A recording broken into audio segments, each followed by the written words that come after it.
Shalom. Berapa banyak yang diberkati Tuhan? Bolehkah saya melihat tangan-tangan yang diberkati Tuhan hari ini? Halo?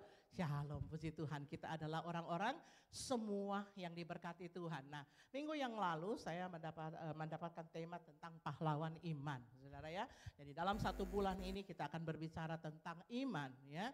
Nah, minggu yang lalu saya mendapatkan tema tentang pahlawan iman. Saya berdoa apa ya? Saya belum pernah khotbah tentang pahlawan iman. Saya banyak sekali khotbah tentang iman, tapi saya belum pernah khotbah tentang pahlawan iman. Lalu saya menemukan bahwa saya akan berbicara satu orang pahlawan iman yang akan menjadi teladan buat kita hari ini. Mari kita baca firman Tuhan di dalam Ibrani. Nah, Saudara, Ibrani 11 ayat 7 ini menceritakan, jadi dari Ibrani 11 ayat 5, 6, 7 sampai yang berikutnya itu berbicara tentang tokoh-tokoh di dalam Alkitab ya, di dalam Perjanjian Lama yang mereka menonjol di dalam iman dan dikatakan mereka adalah pahlawan iman ya di dalam Perjanjian Lama. Nah, Saudara, salah satunya adalah Nuh ya. Mari kita baca Ibrani 11 ayat 7, karena iman maka Nuh dengan petunjuk Allah tentang sesuatu yang belum kelihatan, dengan taat mempersiapkan bahtera untuk menyelamatkan keluarganya. Dan karena iman itulah ia menghukum dunia dan ia ditentukan untuk menerima kebenaran sesuai dengan imannya. Saudara, di dalam Ibrani ini, saudara, ada banyak sekali tokoh-tokoh iman yang digambarkan di dalam Ibrani. Mereka menjalani kehidupan mereka secara luar biasa. Ada laki-laki, ada perempuan ya. Laki-laki itu contohnya, saudara, kita bisa melihat dari bacaan ini adalah Nuh, Abraham, Daud, saudara ya, Yusuf, kemudian Gideon, Simpson gitu ya. Begitu banyak pahlawan-pahlawan iman. Ada juga perempuan, saudara ya, ada perempuan, ada Sarah, dikatakan sekalipun Sarah juga jatuh berkali-kali tidak percaya kepada Allah, tapi dia tetap dimasukkan sebagai pahlawan iman, Sarah. Lalu kemudian ada Rahab dan ada banyak yang lain. Tapi hari ini kita akan bahas tentang satu tokoh iman di dalam Perjanjian Lama itu yang bernama Nuh. Mari kita akan baca firman Tuhan, saudara, yang menceritakan tentang Nuh di dalam Kejadian 6 ayat 5 ya. Kejadian 6 ayat 5 kita akan baca sama-sama. Ketika dilihat Tuhan bahwa kejahatan manusia besar di bumi dan bahwa segala kecenderungan hatinya selalu membuahkan kejahatan semata-mata, maka menyesallah Tuhan bahwa ia telah menjadikan manusia di bumi dan hal itu memilukan hatinya. Berfirmanlah Tuhan, aku akan menghapuskan manusia yang telah kuciptakan itu dari muka bumi, baik manusia maupun hewan dan binatang-binatang melata dan burung-burung di udara, sebab aku menyesal bahwa aku telah menjadikan mereka. Saudara, ada satu kejadian yang luar biasa memilukan hati Allah. Ya, dikatakan 2 kali di sini dia bilang dia menyesal menciptakan manusia. Saudara bisa melihat betapa gambaran kejahatan yang terjadi di bumi pada waktu itu, saudara. Sehingga Allah melihatnya dengan hancur hati. Dia menciptakan manusia dengan satu rencana yang luar biasa. Dia menciptakan manusia dengan kebaikan yang luar biasa. Dia merancangkan sesuatu yang indah buat manusia. Tetapi saudara, yang terjadi justru manusia melakukan kejahatan. Manusia melakukan kekerasan. Manusia melakukan kawin-mawin yang tidak benar. Dan saudara, dikatakan Allah melihatnya hancur hati. Dikatakan dia pilu, dia sedih. Dia melihat anak-anak manusia, orang-orang yang diciptakannya melakukan hal-hal yang tidak sesuai dengan hatinya. Sehingga dikatakan dia menyesal menciptakan manusia. Bahkan dikatakan 2 kali dia ulang menyesal menciptakan manusia. Saudara, dapatkah saudara membayangkan bagaimana kejahatan yang terjadi pada waktu itu? Sehingga Allah begitu sedih, Allah begitu berduka melihat manusia. Sehingga dia mengambil satu keputusan, aku akan menghapus semuanya. Saudara, begitu gampang untuk Allah menciptakan manusia baru. Dia tinggal membuang yang lama dan mengganti dengan yang baru. Betul saudara? Kita melihat dari angkatan yang sudah begitu rusak ini, Allah ingin menghabiskan mereka. Ya, Allah ingin menghapuskan mereka. Tapi saudara, kita melihat di dalam Kejadian 6 ayat 8. Tetapi Nuh mendapat kasih karunia di mata Tuhan. Inilah riwayat Nuh. Nuh adalah seorang yang benar, yang tidak bercelah di angkatan di antara orang-orang sezamannya. Dan Nuh itu hidup bergaul dengan Allah. Saudara yang dikasihi Tuhan, di angkatan yang begitu bengkok, di angkatan yang begitu rusak, ada satu sosok yang bernama Nuh, yang dikatakan Nuh ini seorang yang takut akan Allah, yang hidup benar. Saudara, dikatakan tidak bercela di antara angkatan-angkatan semua yang jahat. Dikatakan Nuh hidup bergaul dengan Allah, sehingga Tuhan berkata Nuh mendapat kasih karunia. Saudara, dari semua masih ada satu orang yang punya hati yang mengasihi Tuhan. Di tengah semua kejahatan ada satu yang berdiri yang namanya Nuh. Dan dikatakan di sini dia punya hati yang benar. Dia tidak melakukan seperti apa yang dilakukan orang lain. Dan dia bergaul dengan Allah. Maka karena Nuh ini begitu luar biasa, sehingga Allah berkasih karunia. Saudara, mari kita lihat firman selanjutnya. Berfirmanlah Allah kepada Nuh, aku telah memutuskan untuk mengakhiri hidup segala makhluk, sebab bumi telah penuh dengan kekerasan oleh mereka. Jadi aku akan memusnahkan mereka bersama-sama dengan bumi. Buatlah bagimu sebuah batra dari kayu gofir. Batra itu harus kau buat berpetak-petak dan harus kau tutup dengan pakal dari luar dan dari dalam. Sebab sesungguhnya aku akan mendatangkan air bah meliputi bumi untuk memusnahkan segala yang hidup dan bernyawa di kolong bumi, di kolong langit. Segala yang ada di bumi akan mati binasa. Tetapi dengan engkau aku akan mengadakan perjanjianku dan engkau akan masuk ke dalam batra itu. Engkau bersama-sama dengan anak-anakmu dan istrimu dan istri anak-anakmu. Lalu Nuh melakukan semua itu tepat seperti yang diperintahkan Allah kepadanya. Demikianlah dilakukannya. Saudara, karena Nuh ini mendapatkan kasih karunia Allah, sehingga Allah memerintahkan dia membuat sebuah bahtera. Dan bahtera itu akan dipakai untuk menyelamatkan dia bersama dengan keluarganya. Dikatakan pada waktu itu dengan anak-anakmu dan istri anak-anakmu. Jadi rupanya anak-anaknya sudah besar. Bukan anak-anak kecil lagi, saudara ya. Dia katakan, saudara, buatlah sebuah bahtera. Aku akan menghancurkan bumi ini. Aku akan meratakan bumi ini. Aku akan mengirimkan air bah. Tapi buatlah sebuah bahtera untuk menyelamatkan engkau dan semua seisi rumahmu. Saudara yang dikasihi Tuhan, kita melihat di sini saudara, Nuh mendapatkan tugas untuk membuat sebuah bahtera, menyelamatkan keluarganya dari segala kerusakan yang ada. Saudara yang dikasihi Tuhan, di kitab Ibrani dikatakan Nuh bekerja memberitakan Injil, membawa mereka yang mau ikut untuk masuk di dalam bahtera. Jadi bukan cuma untuk keluarga Nuh, tapi untuk semua, bahkan hewan Tuhan kasihi. Binatang yang Tuhan ciptakan Tuhan kasihi. Saudara, jadi Nuh sepanjang dia membuat bahtera, dia sedang menginjil, dia sedang memberitakan bahwa akan terjadi bah. Namun saudara, memang pada waktu itu orang belum melihat bah. Orang juga belum melihat hujan pada waktu itu. Jadi sesuatu yang sama sekali tidak ada dalam gambaran, tidak ada dalam pemikiran mereka. Namun kita melihat saudara, Nuh dikatakan dia, kenapa disebut dia bapak orang beriman? Dia disebut orang yang beriman. Saudara, karena dia melakukan apa yang diperintahkan kepadanya. Saudara, bahtera yang dibuat, saudara ya, itu bukan hanya sekedar buat karya Nuh. Tapi ada ukuran, ada panjang dan yang lain-lain. Tapi dikatakan Nuh melakukan apa yang diperintahkan kepadanya. Saudara, dari pembacaan ini kita melihat ada beberapa hal yang menjadi ciri, yang menjadi hal-hal yang dilakukan oleh orang-orang yang disebut dengan pahlawan iman. Ada kesamaan di beberapa ya, tapi saya memilih untuk melihat dari kasus Nuh. Yang pertama, saudara, pahlawan iman itu adalah orang yang sungguh-sungguh percaya, sungguh-sungguh beriman kepada Allah dan kepada firman Allah. Saudara yang dikasihi Tuhan, kalau kita melihat membangun bahtera itu bukan hal yang mudah. Ya, Membangun bahtera bukan hal yang mudah.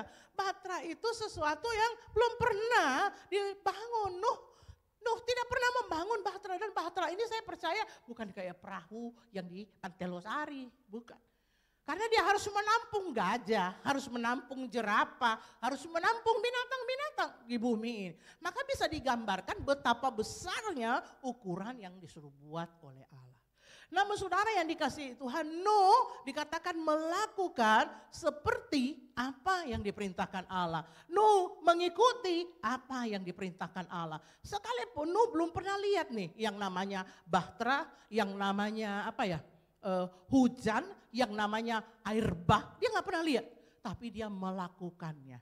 Nah saudara, ini disebut dia beriman. Sebenarnya apa yang disebut dengan iman sih saudara?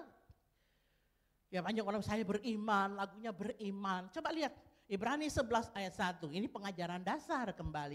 Iman adalah dasar dari segala sesuatu yang kita harapkan dan bukti dari segala sesuatu yang tidak kita lihat. Firman Allah berkata di dalam kelanjutan Ibrani ini, kalau dilihat itu bukan iman namanya. Iman itu sesuatu yang kita percayai sekalipun belum pernah kita lihat.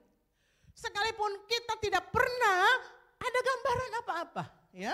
Kalau kita lihat Roma 4 ayat 18 dikatakan, sebab sekalipun tidak ada dasar untuk berharap.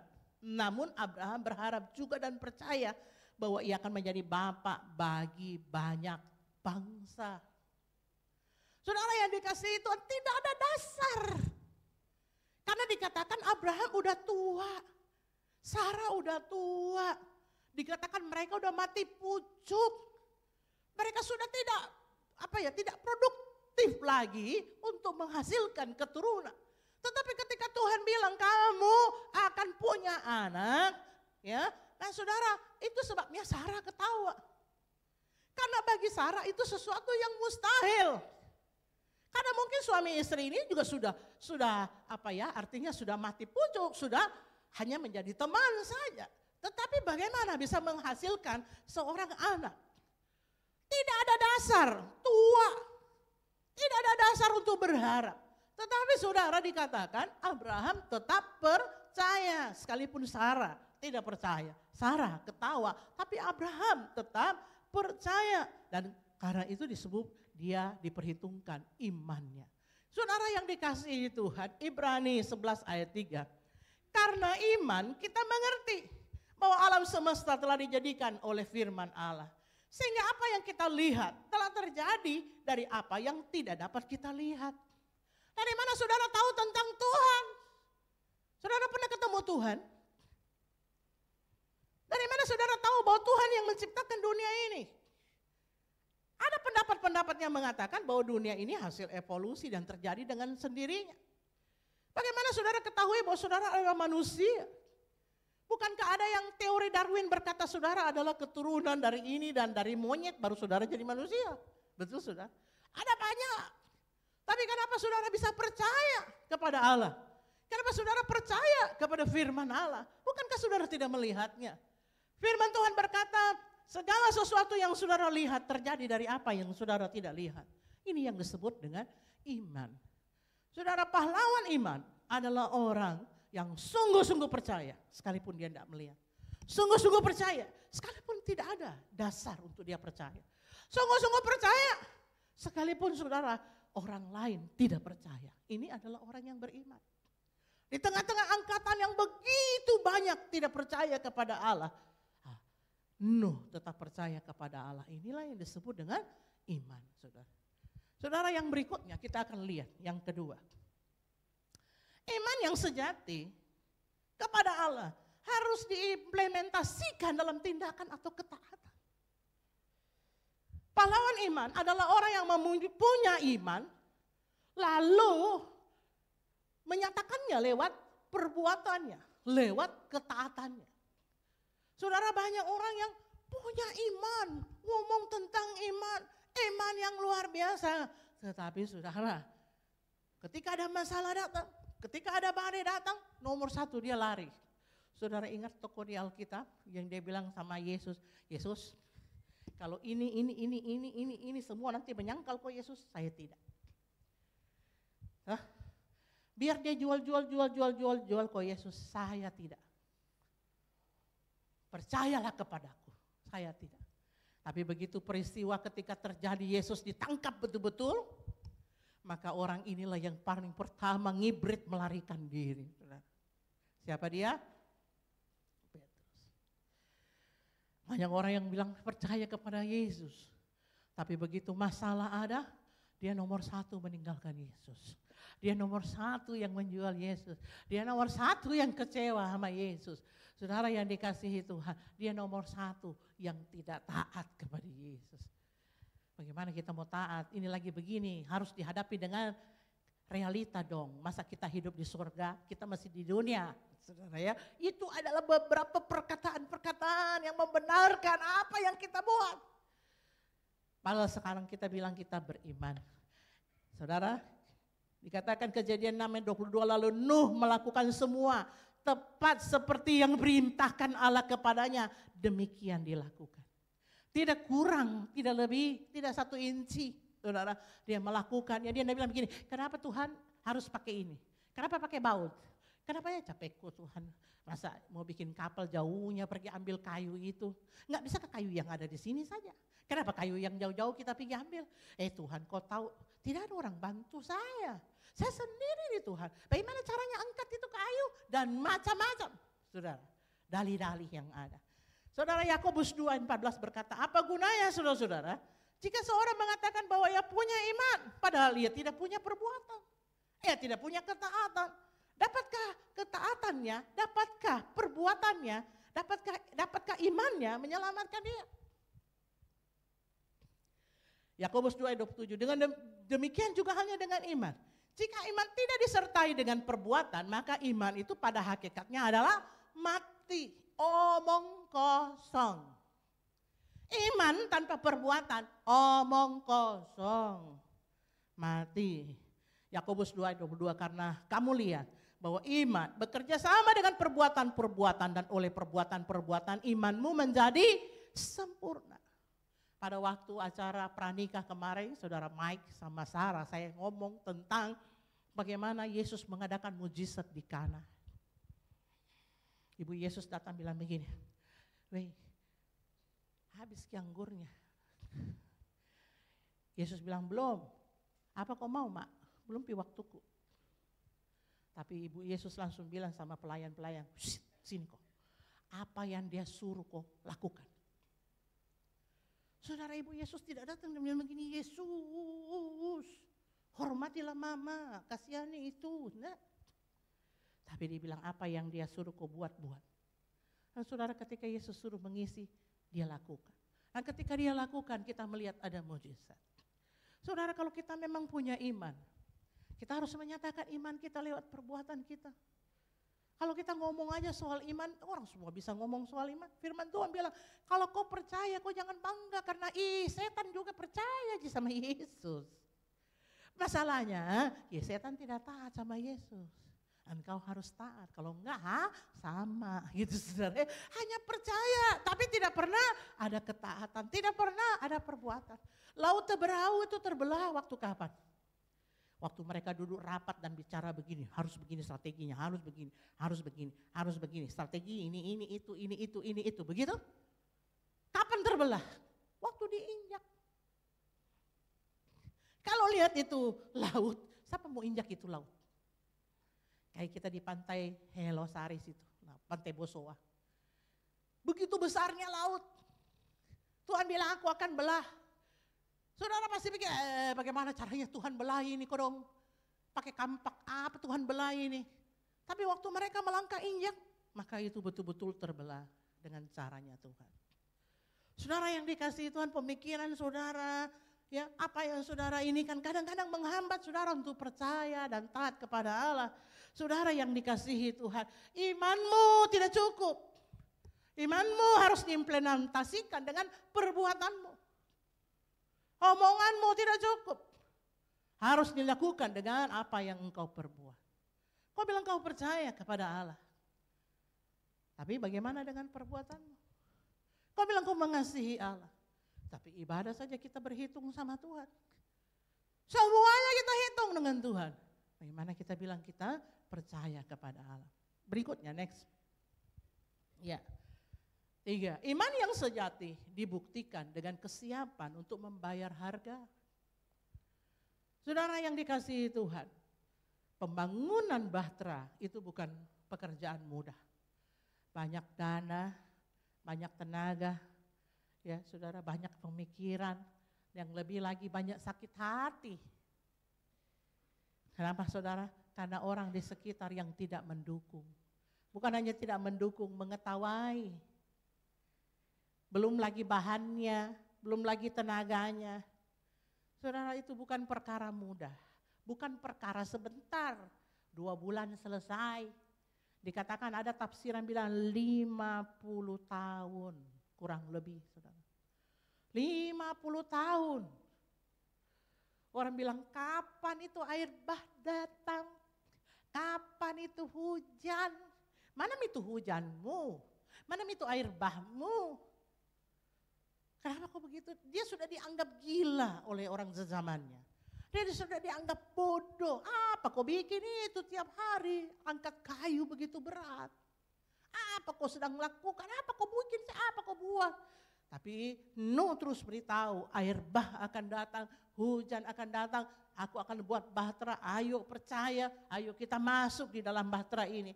Nuh tetap berdiri di tengah kesulitan. Dia tidak bilang begini, Tuhan, lamanya ini 20 tahun nih, kapan Tuhan? Tuhan. Lamanya Tuhan, lamanya Tuhan, lamanya. Tidak begitu sudah.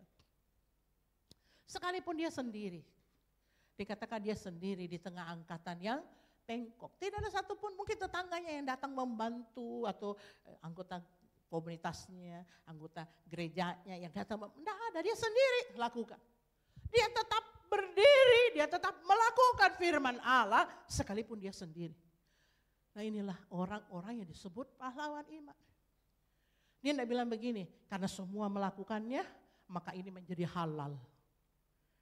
Orang semua bikin juga begitu.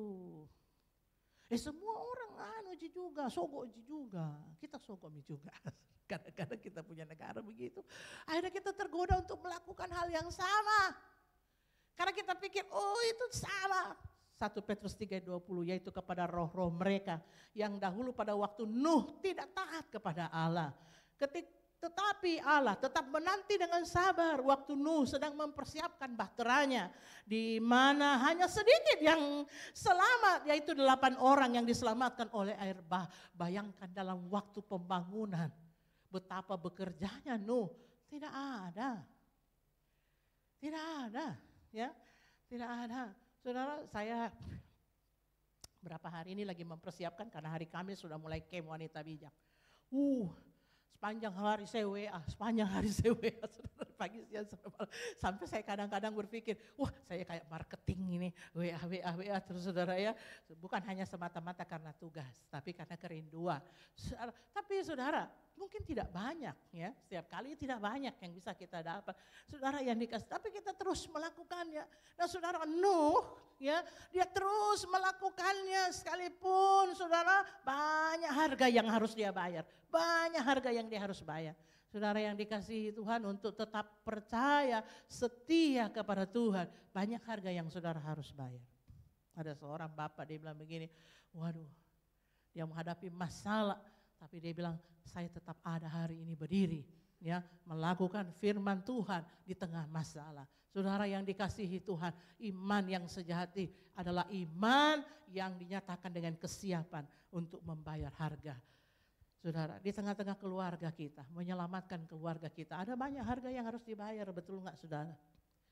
Tuhan bilang selamatkan keluarmu dari angkatan yang bengkok. Mungkin ada banyak harga yang harus kita bayar Bapak Ibu, untuk bisa menyelamatkan keluarga kita. Saudara, berikutnya, iman yang sejati tetap percaya sekalipun tidak menerima. Iman yang sejati tetap percaya sekalipun tidak menerima. Saudara, mari kita buka Ibrani 11 ayat 33.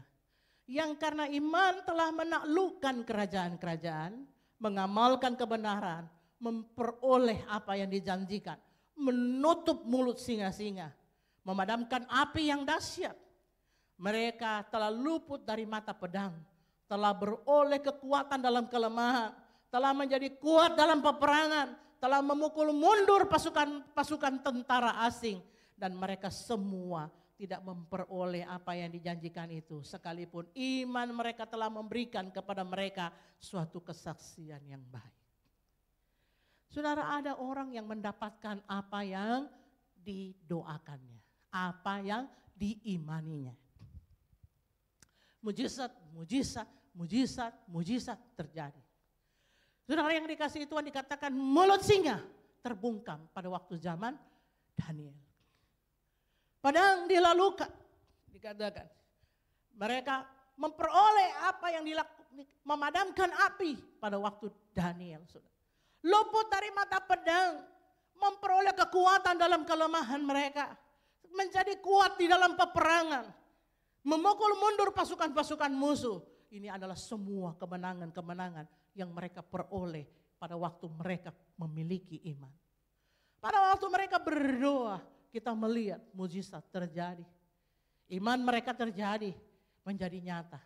Tetapi saudara, dikatakan firman Allah, ada beberapa juga mereka yang tidak memperoleh apa yang dijanjikannya. Sekalipun iman mereka telah memberikan mereka kepada suatu kesaksian yang baik. Pada waktu mereka masuk ke tanah Kanaan, Musa, Tuhan bilang begini, Musa sini kau Musa. Pahlawan iman, naik kau lihat mau kau itu tanah. Lihat kau dari atas, karena nanti kau tidak masuk di situ. Orang-orang yang sama dengan kau ini tidak akan masuk. Hanya angkatan anak-anakmu yang akan masuk. Musa bilang begini, Tuhan bertahun-tahun. Dari mudaku Tuhan. Saya lebih memilih hidup dengan umat yang miskin ini. Karena saya percaya kepadamu. Tapi teganya. Teganya hatimu. Tinggal sedikit melangkah. Apa susahnya Tuhan membiarkan saya masuk bersama dengan yang lain? Enggak. Musa menerima itu sebagai kedaulatan Allah yang berkata bahwa tidak. Daud ketika dia melakukan dosa, anaknya sakit, dia datang kepada Allah, dia pakai kain kabung, dia tutup kepalanya, dia siram dengan abu dan dia bilang begini, Tuhan tolong sembuhkan anakku Kodo. Tapi setelah dia berapa hari, 7 hari begitu saudara, anaknya meninggal. Daud tidak mengamuk dan berkata, Tuhan hari ini kau dan saya selesai. Tuhan, tidak. Daud ganti baju, ganti pakaian. Orang heran bilang, woi Daud kenapa kok? Kemarin waktu sakit, kau tidur di debu, kau tidak mau makan. Sekarang mati, lebih parah lagi. Kenapa kau pergi makan Daud? Daud bilang waktu dia masih ada, saya berdoa. Tapi hari ini Tuhan mengambil, terpujilah nama Tuhan. Dia berurap, dia ganti bajunya, dia hidup melakukan kehendak Tuhan. Saudara yang dikasihi Tuhan, tidak selamanya apa yang kita doakan, itu selalu Tuhan jawab. Ada saatnya di mana kita harus menerima bahwa Tuhan tidak memberi apa yang kita inginkan. Rasul Paulus berkata, Tuhan ini ada duri dalam dagingku. Sudah 3 kali saya doakan Tuhan. 3 kali saya berdoa puasa, tidak tak cabut-cabut. Tuhan bilang justru di dalam kelemahan, stop Paulus. Cukuplah kasih karuniaku Paulus, sebab di dalam kelemahan mula kuasaku sempurna. Saudara, kalau tadi itu gagah perkasa, luar biasa, menyatakan dengan iman. Tapi gimana kalau tidak sesuai dengan kehendak saudara? Gimana kalau tidak terjadi apa yang saudara inginkan? Masihkah saudara percaya? Pahlawan iman adalah orang yang percaya pada waktu Tuhan menjawab doa mereka. Tetapi juga tetap percaya pada waktu Tuhan belum menjawab doa mereka. Amin saudara. Ini yang disebut dengan pahlawan iman. Orang-orang yang sungguh-sungguh percaya Tuhan baik. Pastor Peter bilang apa? Percaya kepada hatinya. Sekalipun Tuhan tidak melakukan apa yang kau anggap baik, Tuhan tetap baik. Percaya kepada hati Tuhan bahwa Allah tidak pernah tidak mengasihi kita. Amin, saudara. Percaya kepada hati Tuhan bahwa Allah selalu ingin menolong kita. Percaya kepada hati Tuhan sekalipun kita dalam keadaan yang menderita. Percaya kepada Tuhan. Saudara yang dikasihi Tuhan. Kalau saudara dan saya percaya karena hanya peristiwa yang terjadi. Maka saudara, saya ingin katakan kepada saudara, level percaya saudara itu sudah bertumbuh. Tapi saudara harus masuk kepada hal yang lain. Yaitu saudara harus percaya sekalipun. Karena tidak semua doa kita dijawab Tuhan. Tidak semua apa yang kita rindukan dijawab Tuhan. Ada waktunya Tuhan, saudara, dalam hidup kita. Amin, saudara. Tetap percaya. Ya, tadi lagu yang bilang begini, walaupun gunung itu tak berpindah, tetap percaya Tuhan punya kuasa. Kalau dia tidak menolong kita bukan karena dia nggak sanggup. Kalau dia tidak menolong kita hari ini bukan karena dia tidak baik. Kita percaya Tuhan punya hati yang baik. Ada rencananya dalam hidup saudara dan saya yang saudara tidak pahami. Saudara yang dikasihi Tuhan, belajar percaya. Ya, sekalipun apa yang saudara rindukan, apa yang saudara harapkan tidak terjadi seperti itu. Saudara yang dikasihi Tuhan, yang kelima. Iman yang sejati bukan untuk dikagumi, tapi untuk diwariskan dan diteladani. Ya, di Ibrani 13 ayat 7 dikatakan, ingatlah akan pemimpin-pemimpin kamu yang telah menyampaikan firman Allah kepadamu, perhatikanlah akhir hidup mereka dan contohlah iman mereka. Di 2 Timotius 1 ayat 5, sebab aku teringat akan imanmu yang tulus ikhlas, yaitu iman yang pertama-tama hidup di dalam nenekmu dan di dalam ibumu Yunike. Dan yakin hidup juga di dalam dirimu sekarang.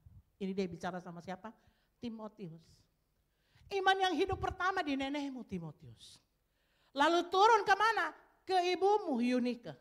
Dan hari ini hidup di Timotius. Saudara yang dikasihi Tuhan. Iman bicara bukan soal kita. Iman tidak hanya berbicara soal keselamatan kita. Kehidupan kita yang diberkati bukan. Iman bicara soal warisan kita. Bukan hanya tentang diri kita. Tapi tentang sesuatu yang kita wariskan. Saudara, tantangan terbesar yang dihadapi Nuh dan istrinya bukan membuat bahtera. Itu adalah tantangan. Membuat bahtera. Melakukannya itu tantangan. Tantangan yang terbesar bukan membuat orang lain percaya dan mau mengikutinya. Tantangan yang terbesar adalah membuat istri dan anak-anaknya mau ikut sama dia. Ketika Tuhan bilang, bukalah bahtera dan selamatkanlah keluargamu. Saudara bisa bayangkan, anak bukan anak kecil yang ditarik masuk untuk masuk di dalam bahtera. Kalau anak kecil, sini. Saudara. Pokoknya apa yang terjadi? Ikut mama gereja. Saudara. Mau gak mau dia ikut. Tapi kalau anak sudah ada istrinya, anak sudah rumah tangga, anak sudah dewasa, kira-kira dia mau ikut, saudara? Tantangan terbesar untuk menyelamatkan keluarga akhir-akhir ini. Di tengah angkatan yang begitu bengkok. Saudara masih menjadi orang tua yang punya power. Ketika saudara bicara, anak-anakmu mendengar. Atau anakmu bilang begini, weh Google, bicara tidak seperti apa yang Papa bilang. Dunia mengajarkan lain. Dia lebih memilih untuk pengajaran lain daripada pengajaran. Dia lebih memilih untuk Google, memilih untuk temannya daripada engkau. Maka tantangan terbesar keluarga, saudara, adalah bagaimana membawa keluarganya untuk percaya kepada Kristus. Pahlawan iman bukan untuk dikagumi, bukan untuk kita hebat, gitu, saudara. Gagah iman kita. disaksikan di mana-mana, di live streaming, di radio, di mana, di Instagram. Woi, lihat imannya. Bukan. Betul, itu bisa dibawa orang untuk bangga dengan kita, untuk menginspirasi. Tapi satu hal yang luar biasa adalah bagaimana menginspirasi anak-anak, keluarga kita takut akan Tuhan. Amin, saudara. Bagaimana caranya? Bagaimana caranya? Paling susah. Kenapa? Karena kalau saudara menginspirasi orang lain di gereja kayak saya dengan jemaat gampang, saya ngomong apa sama jemaat, saya bilang begini, Berlin begini kok begini, Krista begini kok begini, Nancy begini kok begini, mereka langsung, oh iya mem, iya mem, iya. Karena mereka mungkin tidak melihat hari-hari saya. Bagaimana pada waktu saya marah dan tanduk keluar, gitu. Mungkin dia lihat. Tapi yang di rumah itu yang melihat perbuatan dan perilaku saya setiap hari, tidak mudah. Betul saudara, tidak mudah. Dan paling besar tantangan hamba Tuhan. Saudara biasa bilang begini, kenapa nih hamba Tuhan anaknya nakal-nakal semua? Luar binasa nakalnya gitu. Saudara ada orang yang bilang begitu kan? Dan sudah kenyataannya juga banyak begitu. Saudara, saudara ada satu masa saya merasa bahwa, kenapa anakku dikasih keluar dari sekolah. Pada waktu itu Peter, saudara ya, saya merasa, Tuhan. Tapi saya tahu Tuhan belum selesai. Hari ini Tuhan pakai luar biasa, amin saudara. Kemarin acara di Manunggal, sebagai orang tua saya sangat bangga. Saya WA anak saya, selamat nak, sukses, Makassar for Jesus. Saya tahu ini bukan kerja kamu sendiri, ini kerja semua orang. Tapi kamulah yang menginspirasi, kamulah yang memulai. Kamu dengan imanmu lah membangkitkan orang-orang. Karena tidak gampang mengumpulkan sampai 2.500 lebih anak muda dari 100 lebih gereja, saudara. Saya tidak malu-malu bilang, saya tidak berkata itu adalah hasil karya dia. Tetapi saya percaya imannya, semangatnya untuk mengumpulkan. Saudara, saya melihat banyak kegiatan besar-besar dilakukan, tidak sebesar itu. Kemarin penuh semua. Dan saya di rumah nonton di Instagramnya siapa, pokoknya Instagramnya siapa aja yang lewat anak-anak youth, saya nonton di sini dengan hati yang berbangga, hati yang bersuka cita, bukan untuk disombongkan, tapi saya merasa Tuhan terima kasih, sekalipun kami bukan orang tua yang sempurna, tetapi anak-anak boleh ikut melayani bersama dengan kami. Saudara yang dikasihi Tuhan, tidak ada yang sempurna, saudara, tapi satu kebanggaan kita, satu sukacita kita, kalau anak-anak kita juga bisa kita wariskan apa yang kita punya. Bagaimana cara kita mewariskannya? Tidak ada kata lain. Satu, hidup bergaul dengan Allah. Itu kunci. Pada waktu engkau hidup bergaul dengan Allah, itulah kunci kekuatanmu. Sebab pada waktu engkau tidak bergaul dengan Allah, tidak ada kekuatan. Firman Tuhan, di luar Tuhan kamu tidak bisa melakukan apa-apa. Maka mulailah dengan hidup bergaul dengan Allah.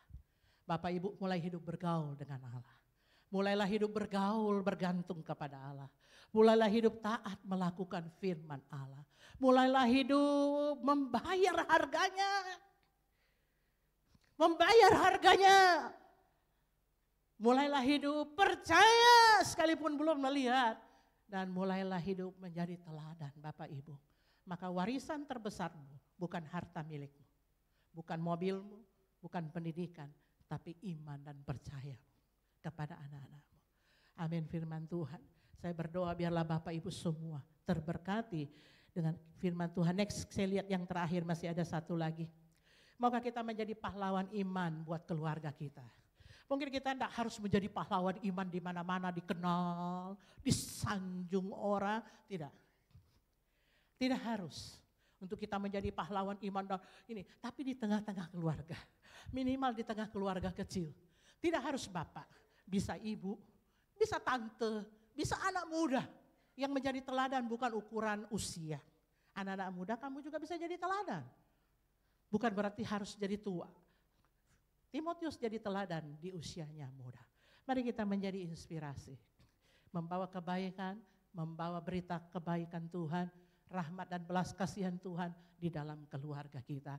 Yang pertama, bagaimana kita menjadi pahlawan iman? Saya simpulkan, sungguh-sungguh percaya dan beriman. Sungguh-sungguh taat. Lakukanlah bayarlah harga ya untuk ketaatan itu, apapun harganya. Tetap percaya sekalipun tidak mendapatkan apa yang saudara inginkan hari ini. Tetap percaya hatinya Tuhan baik. Terus mewariskan iman saudara. Hidupi itu dengan tekun.